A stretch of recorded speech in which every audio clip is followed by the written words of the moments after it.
The Mike Francesa podcast on the Bet Rivers Network is brought to you by Casamigos Tequila. Casamigos Tequila is brought to you by those who drink it. Hello, everybody. We come to you on the Mike Francesa channel on the Bet Rivers Network on YouTube. After another beating, the Dodgers have given the Mets, this time 10-2, and it was every bit that ugly. We talked about the walks having to be minimized. The Mets tonight gave up 9 more. They've allowed 31 walks in 4 games, an all-time record. They gave up 12 hits. They got pounded from start until finish. On top of that, they no longer are the clutch team they have been. They can't hit with runners in scoring position. They haven't hit with the bases loaded. They have been unable to get a timely hit. They've had guys who were both stars and role players go cold at the same time, while the Dodgers have not only impressed, they have impressed immeasurably with the depth of their lineup, with the quality of their lineup. Ohtani, Betts, Freeman wasn't even in the lineup tonight. Teoscar, Kiki, Max Muncy, who's gets on base every time up, either hits a home run, gets a base hit, or hits the ball out of the ballpark. Or walks. Just unbelievable what has gone on. We can say the Mets have run out of gas at the wrong time, but the fair thing to say would be that they have been severely, and the word is severely, outclassed by the Dodgers so far in this series. What the Dodgers have brought in terms of talent, the likes of Ohtani and Betts at the top of the lineup, depth, what they have at the bottom of the lineup. You've had a guy with the postseason prowess of Kiki, with what he's been able to do throughout, or what Max has done. Just at bat after at bat after at bat, it's just it's been overwhelming. It really has. And on top of that, their relief pitching is so deep and so impressive that it's hard to overcome. It really is. In every way, it's very, very hard to overcome. They have guys who just continue to impress. Tonight, they struck out the Mets 12 times. Yamamoto, who was able to throw the slider tonight and also beat guys with the slider, beat guys with the fastball. He went 4 1/3, but struck out 8 guys. They struck out 12 times tonight. They've just been overwhelmed in these games. And when you get beat and shut out and beat the scores they're getting beat in this series, it's demoralizing. And the last 2 days, in a Citi Field that has been so excited, has been so much wanting to just have something to celebrate after the magic that the Mets have put forth at the end of the season against the Braves, against Milwaukee, against the Phillies, to have it go so stone cold. And, bouncing back as they did with Lindor hitting a homer and then Vientos with the grand slammer. And Vientos has been their best player by such a wide margin. He's the only guy that you would say, hey, he's really just continued to sizzle. He's been unbelievable. Nimmo's playing on a bad foot. We know that. At least he went up and got a couple of hits tonight. Alonso has been silent. Hard to get on Pete after what he did earlier in the playoffs, but he's been cold. Even Lindor, who hit the home run to start game 2, has been ice cold, or at least for him, ice cold in this series. And they don't get a big hit. Look at the 6th inning as an example. They're still in the game there. The bases loaded and no out. And who's been more magical than Iglesias? He strikes out. They hit a couple of fly balls, one not deep enough to get anybody home. Although I thought he could have scored. I understand why you're not playing that inning for 1 run, so you don't want him to get thrown out there. And then Winker hits the ball on the screws, but a little too much top hand. The ball dies on the track. with the bases loaded, and they don't score at all after having the bases loaded and no out. And that's been the story. Way too many walks. The Dodgers make you bring the ball in the strike zone, and when you bring the ball in the strike zone, they knock it out of the ballpark. Case closed. It's very hard to beat a team that's doing this. And the Mets relied so heavily on their starting pitching to give them something to overcome some of their bullpen problems. And they got it for so long. And now they're not getting it. But let's be honest. Do not detract from how good the Dodgers are. When you start your lineup with a guy who is at worst the second best player in baseball, he's either the first or the second, depending on he and Judge. And I was thinking tonight how much baseball is going to revel in the presence of those two and the comparisons and the photo ops and everything that will come to that if this continues and we get the Yankee Dodger World Series that we look headed for, even with Cleveland's heroics tonight. We still look like it's headed in that direction. And, you know, just the photo ops and the themes that you get from Judge and from Ohtani. But when you start a lineup with three, I mean, you talk about the Yankees having Soto and Judge, and then finally, after we've screamed for 10 days to get Wells out of the cleanup spot and put Stanton in there, what Stanton's given you, and have that big three, but they start off with three MVPs, with Ohtani, with Betts, and then with Freeman, who is obviously limping around and wasn't even in the lineup tonight. But then what they have behind that with Kikines, with Teoscar, and with all these guys, top and Max Muncy and everybody top to bottom, it's overly impressive. It really is. And now they're down 3-1. So I'll be very honest. Do I think the Mets can win the series? I don't. Do you hope and pray? Yes. Have teams won from 3-1 down before? Yes. Does it happen often? No. Does it happen often when games 6 and 7 are on the road? Not that much. It would be a very, very tall order. What you have to do now is find the toughness, find the tenacity to want to take this back 3,000 miles just for a chance. I think Peterson's the right move tomorrow. He's on full rest. There's no reason he couldn't pitch a good game considering how he's pitched at the end of the season. The Dodgers are going to make him come in the strike zone. They are. They're not going to let him nibble or, throw the ball on the outer edges and get away with it. It's not going to happen. They made Quintana come in, and when he did, he paid for it. They are doing it to all the Met pitchers, and it's been very impressive. Did Ohtani send a message tonight again? Yes, but I thought Vientos answered that and made it 1-1. But Mets didn't come near him after that. You can't walk Ohtani into Mookie Betts. Now, we know Mookie Betts had a habit of not hitting in the postseason.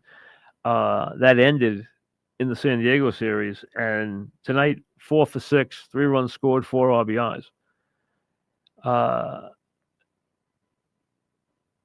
Having guys like that, I mean, Ohtani and Betts scored 7 runs between them tonight. They each homered.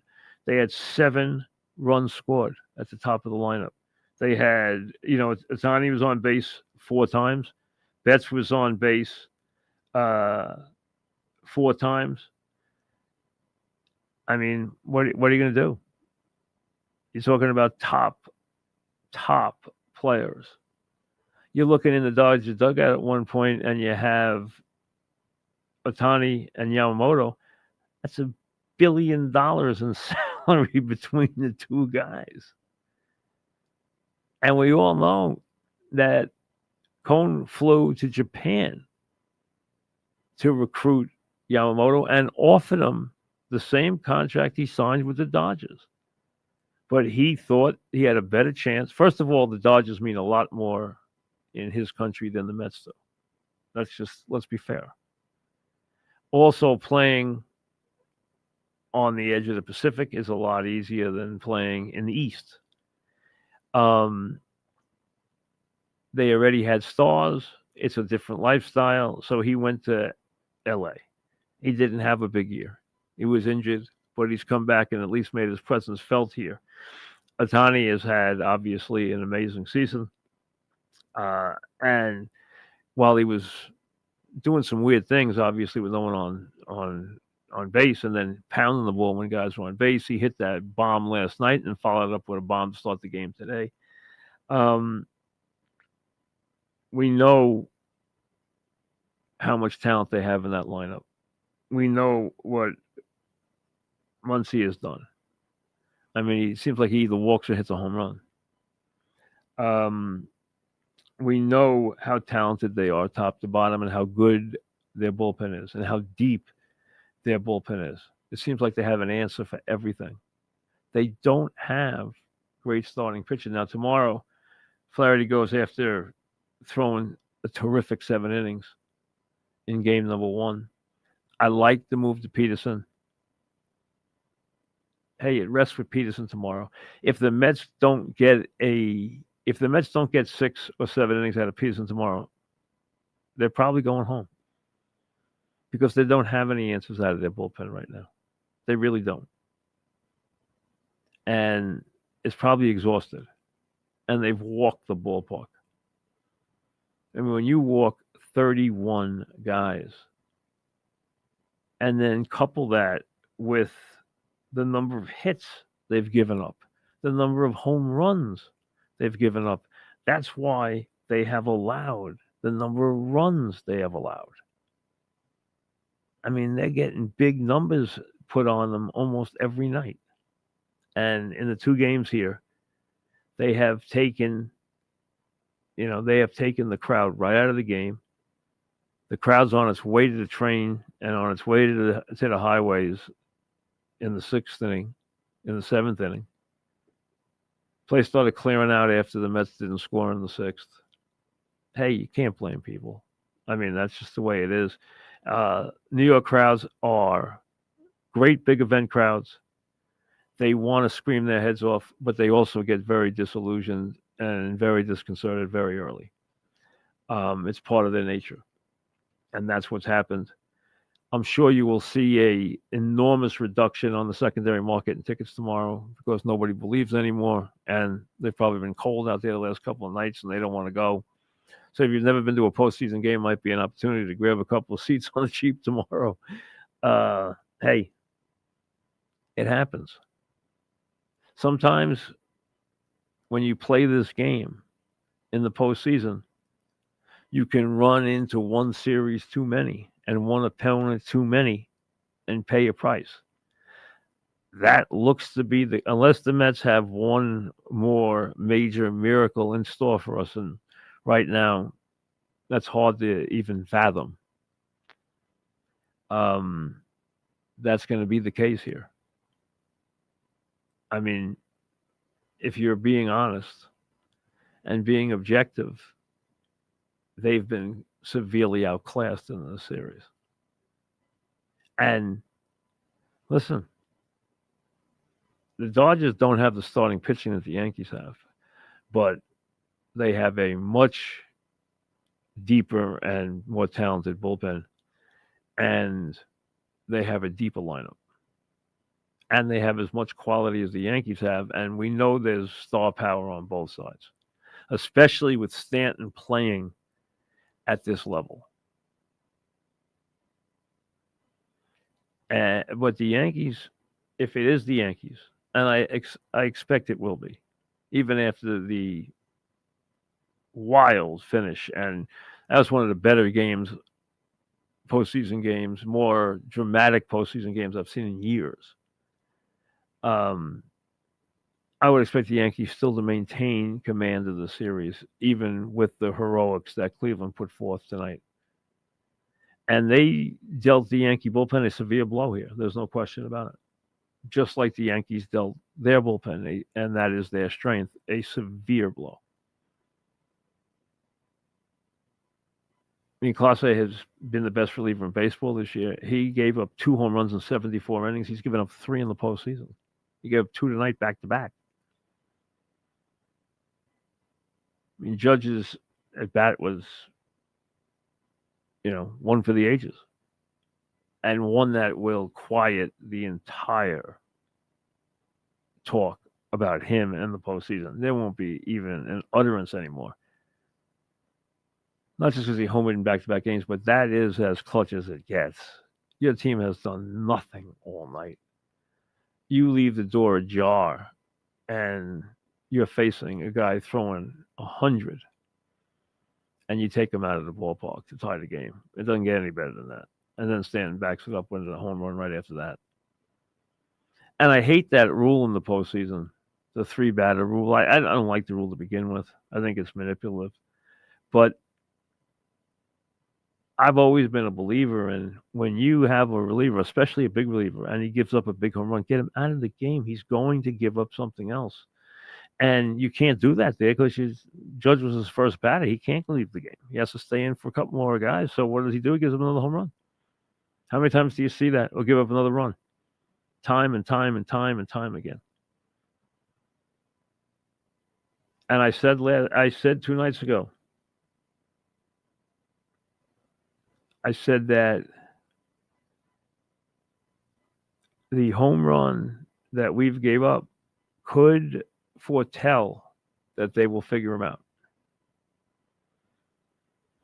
Although it didn't impact the game that much, the Yankees had a comfortable lead. It did foretell one of the more dramatic home runs you will see ever in that spot with 2 out in the last inning. Needing a 2-run home run to tie a game when you're basically left for dead. But this one's about the Mets and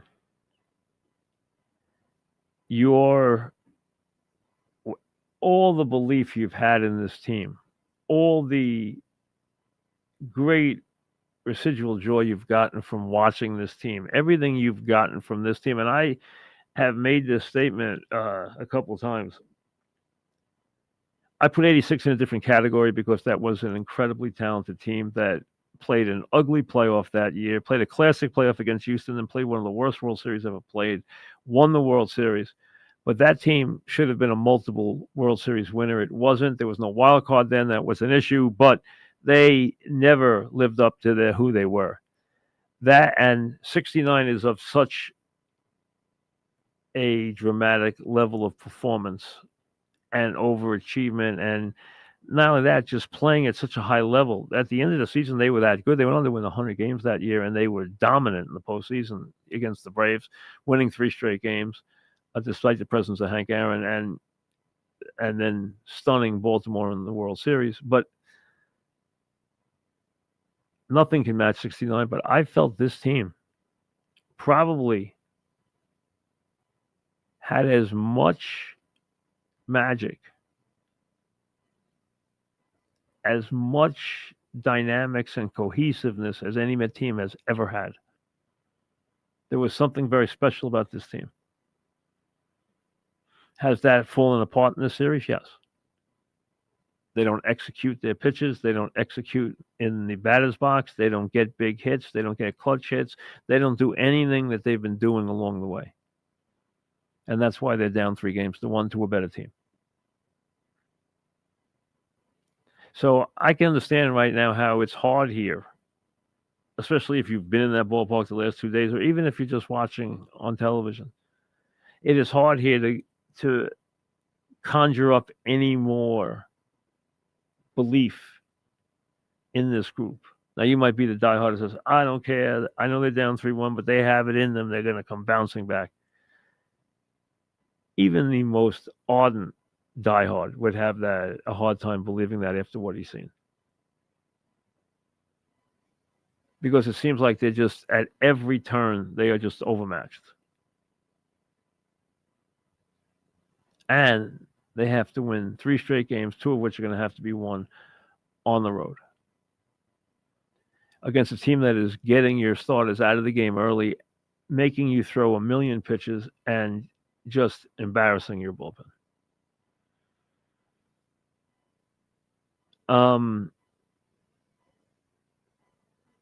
What I believe here is they have the right guy on the mound tomorrow. I think Peterson will throw a good game. And I would consider it a compliment to this team. I would consider it another reason to respect this team if they fight their way back to the coast. I understand it could very well be a futile trip. It probably will be. I'm not telling you they're going to turn around and win 3 straight games against a team that has just embarrassed them for the most part in the series so far. Has just overrun them. And the Dodgers, I told you, are bullies, and they play like that. They pound you, and they take away your dignity as a baseball team, and they rub your noses in it. And they beat you every way they can beat you. They strike you out. They make you fail to execute. They make you watch them run around the bases. They do it. I mean, they take away everything you have as a squad. And they've done that in this series. So I understand this is a tall order. It's a incredibly tall order. But all you can do is take it one step at a time here. And I would consider it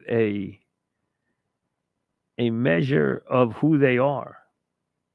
Another measure of who they are and what they've accomplished. If they can fight their way back, which is step number 1, fight their way back to Los Angeles. Will not be easy to do that. And when they get there, the next 2 steps will be even harder than that. But nothing great is easy. Nothing lasting is easy. So the hard's what makes it special. And this would be about as hard as it gets.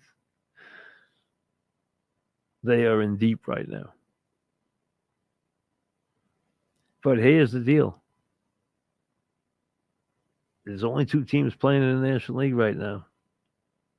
And the Mets are one of them. They might not have a whole lot of oxygen left in the room, but they're still breathing. They might be gasping, but they're still breathing. And that's what you have to kind of try to hope that they have a little life in those bats. And that whatever cohesiveness and toughness and backbone and pride is left in that squad, they give you tomorrow. We'll see you later.